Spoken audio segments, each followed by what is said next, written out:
నా జీవన యానం సుదీర్ఘ నా జీవనయానం ఎంత దూరం. ఈ ప్రయాణములు అలసట, ఆయాసం, ఊపిరి, అలజడి, పోరు బాటగా సాగిపోయిన నా జీవన ప్రస్థానం. ఎన్నో మలుపులు, ఎన్నో ఘటనలు, ఆనందం, సుఖం, దుఃఖం, పలుకు రాని మరువలేని ఘటనలు ఎన్నో. పరిచయాలు, మజిలీలు, స్నేహం, ముక్కు పచ్చలారని పసితనములో బుల్లి బుల్లి నోటితో చిన్ని చిన్ని కళ్ళకు ఈ లోకంలో జన్మించిన నేను పసికందుకు పసిగుడ్డు. సుదీర్ఘ నా జీవన ప్రాణం ఎంత దూరం. తప్పటడుగులతో ప్రారంభమైన నా జీవన నౌక సాగిపోతూ కదిలిపోతూ ఎక్కడో ఒకచోట గమ్యం చేరుతున్నాను.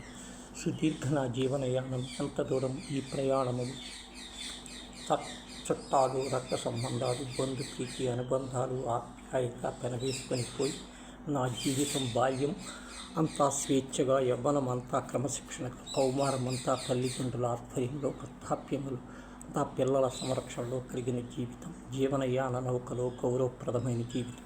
ఏదో ఒక వృత్తి అంకితమై అందులో కొంతకాలం పయనమైన సంతృప్తి పరచలేక కాలం వేళబుచ్చుతూ నా పని నేను చేసుకుంటున్నాను. బాధ్యతలు నెరవేర్చి నా కాలం వయస్సు పూర్తి అయింది. రోజు రోజుకు పెరుగుతున్న వయస్సు, ఆలోచనలు ఎక్కువై, జ్ఞాపకాలు మసకబారి, అనుభవాలు జ్ఞప్తికి తెచ్చుకొని క్రమక్రమంగా నాలో శక్తి తరిగిపోతుంది.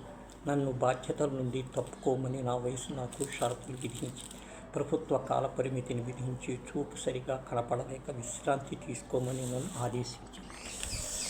నిర్ణీత కాలం వయసు ప్రకారము విరమణ చేయాలంటున్నది. కాలం ఎంత వేగంగా పయనించింది నాకు ఆశ్చర్యం వేస్తుంది. జీవితంలో ఎన్నో జబ్బులు, రోగాలు, సుఖాలు, బాధలు అన్నీ నెమరు వేసుకుంటూ గురుతర బాధ్యతల నుండి విశ్రాంతి కోపం సెలవుకు ప్రార్థన పలుకుతోంది.